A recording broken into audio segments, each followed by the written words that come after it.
decíamos al inicio, la negociación es un elemento vital para la economía, pero no solo para este aspecto, sino que también para todo ámbito de la vida. Finalmente, todos nuestros actos llevan implícita una transacción con nosotros mismos, con nuestros compañeros, jefes, familiares, etcétera.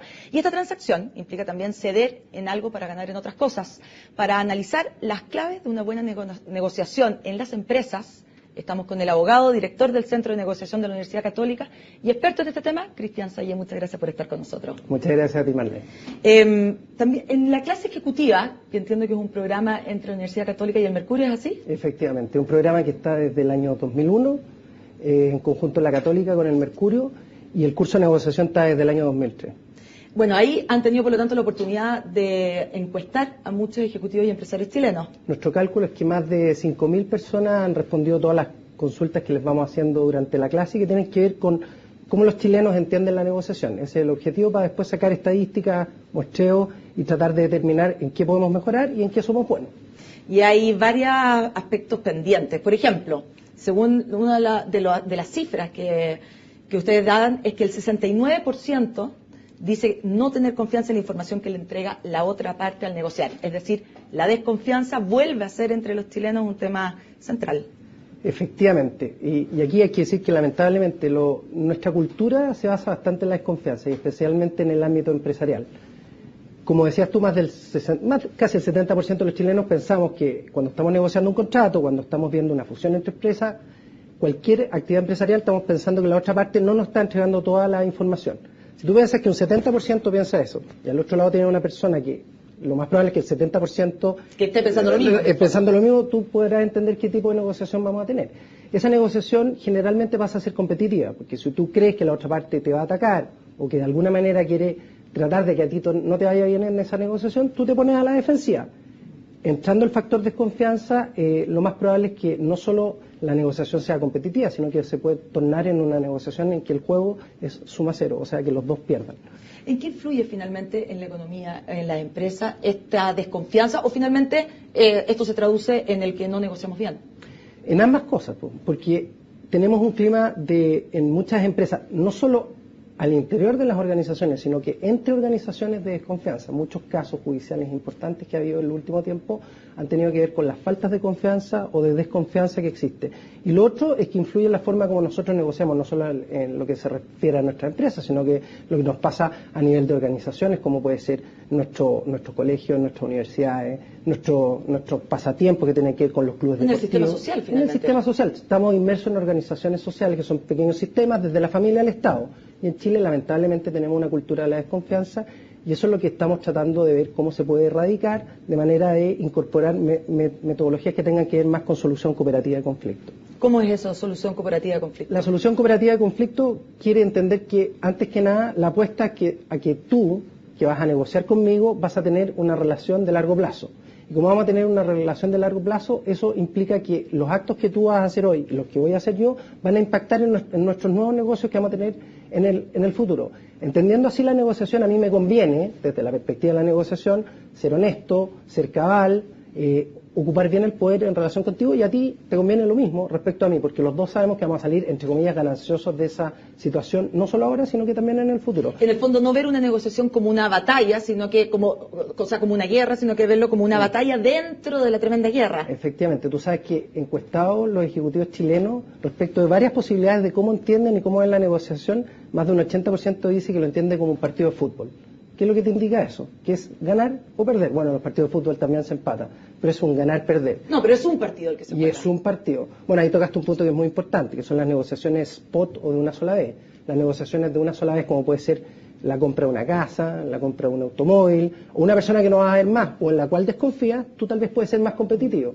Pero en negociaciones, especialmente de carácter empresarial, que toda la empresa va a seguir al interior y fuera las empresas van a seguir transando con las mismas personas, bueno, te conviene una actitud más cooperativa. O sea, ahí viene esta otra cifra, que también es de la misma clase ejecutiva, que dice que 63% dice que el no mantener buenas relaciones lo ha perjudicado en sus negociaciones futuras, es decir, tiene consecuencias. Por supuesto, las consecuencias son esas, porque después, si tú fuiste muy competitivo, la otra parte, en la próxima negociación va a entrar más asustado, más desconfiado. Si la otra parte también fue competitivo contigo, tú vas a pensar que lo mismo va a ocurrir. Entonces después ambas partes se dan cuenta que lo mejor hubiera sido tal vez ser más cooperativo o más acomodaticio en algunos aspectos de la negociación, porque no es solo cooperar o competir, también uno en algunos aspectos se puede acomodar a ciertas situaciones porque cree que va a ser más importante la relación que el resultado. Entonces yo me acomodo, tal vez pierdo un poco hoy, pero gano en relación si es que te dejo a ti o a la otra parte contenta con lo que está obteniendo. A mí lo que me tiene que preocupar es satisfacer tus intereses al final. Si yo satisfago tus intereses, además tengo la certeza que tú vas a cumplir el contrato en el futuro o la transacción a la cual hayamos llegado. Por supuesto. Entonces, en este aspecto es muy importante esta otra cifra,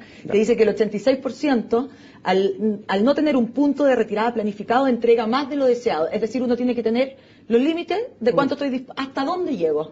Rápidamente, en negociación los límites son punto de partida, punto objetivo y punto de retirada. Tu punto de retirada es tu piso. Entonces, si tú no tienes fuera de la mesa de negociación una buena alternativa, quiere decir que tu piso se puede ir muy para abajo. Entonces, lo importante es establecer un piso de tal manera de que en la negociación, si yo me siento agobiado por lo que está haciendo la otra parte, me siento presionado, no terminar dando más de lo que debí dar. De eso se trata de establecer los límites. Ahora, un buen negociador siempre tiene que atender a obtener su punto objetivo, o su punto de partida, ojalá. Pero lo que tiene que tener claro es el límite o punto de retirada de tal manera de no ir más allá de eso. ¿Hasta dónde llego, en el fondo? Exactamente, hasta dónde llegas en una negociación. Y cuándo me paro en la mesa de negociación. Pero para pararse en la mesa de negociación también hay que ser muy inteligente, en el sentido de que yo me paro si es que sé que fuera de la mesa de negociación voy a obtener algo mejor de lo que estoy obteniendo o de lo que no estoy obteniendo dentro de la mesa de negociación. Fuera de la mesa de negociación, es decir, con otra negociación, porque esta ya está terminada. Con otra alternativa. Por ejemplo, si yo tengo varios proveedores y yo estoy dispuesto a llegar a cierto límite con este proveedor, tengo que saber que el otro proveedor me va a entregar la mercadería o los servicios que me está entregando en el mismo plazo y en el mismo tiempo. De esa manera yo puedo negociar con mayor tranquilidad y mayor fuerza con este otro proveedor en estos momentos, porque sé que tengo fuera de la mesa de negociación una alternativa. Lo importante en la alternativa es que tienen que ser reales, concretas, ejecutables. Yo tengo que saber que puedo acceder a ese otro proveedor o si soy proveedor a ese otro cliente.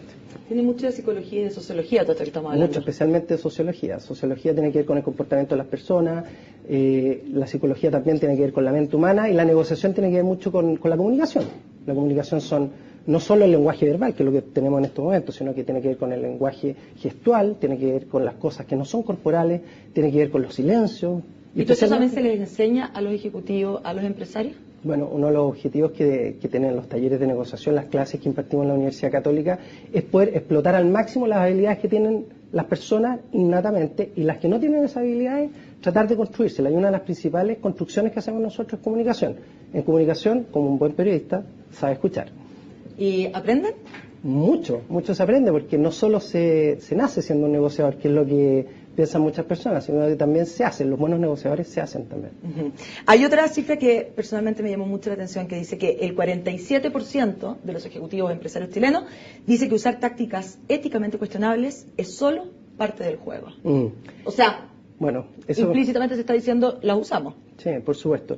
Lo que pasa es que definir lo que es ético y lo que no es ético es complejo, pero desde la perspectiva de las preguntas que hemos hecho en la clase ejecutiva, muchas personas dicen que esconder información, que no otorgar a la otra parte todas las posibilidades que tendría la negociación, que hacerlo perder en la negociación es bueno.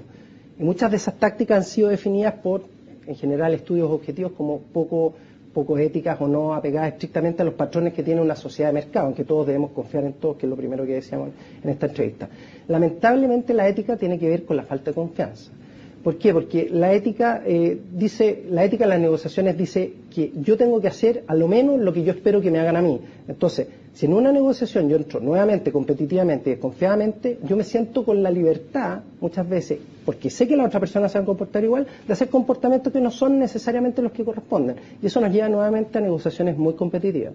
El no ser ético, entre comillas, también nos juega una mala pasada en las negociaciones. Conviene al corto plazo. Pero por supuesto, finalmente pensando en el largo plazo, en mantener una buena negociación en la vida, finalmente. Así es, Marlene, porque el 95% de las negociaciones son procesos. Estamos negociando todos los días con la misma persona.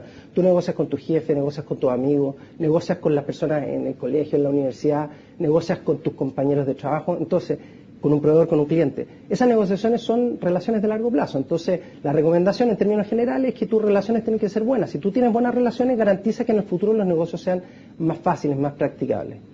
Perfecto, Cristian. Muchas gracias entonces por esta conversación acá en Agenda Económica. Gracias a ti, Marlene, por convidarme. Y con esta entrevista entonces terminamos este primer día de la Semana en Agenda Económica. Como siempre, los invito a seguir junto a CNN Chile.